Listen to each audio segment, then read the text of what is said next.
how to turn on hardware virtualization in Google Play games. So just open up your settings, then just go to the system.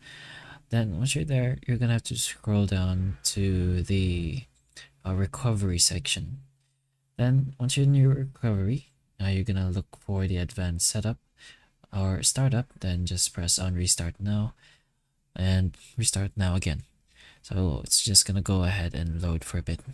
So once that's done, just go ahead and press on the next option, which is basically troubleshoot. When you troubleshoot, go to your advanced options. Then you're gonna have to press on UEFI for more settings. So you're gonna have to restart your computer or whatever device you're using again. Once that's done, you're gonna have to navigate yourself to the virtualization technology or the Intel virtualization technology. In your case, it may be a little different, but just go ahead and look for something as similar as this.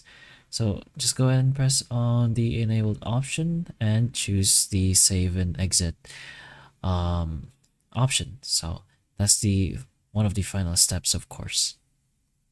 So just go ahead and save changes and press on yes and wait for your device to basically turn on again.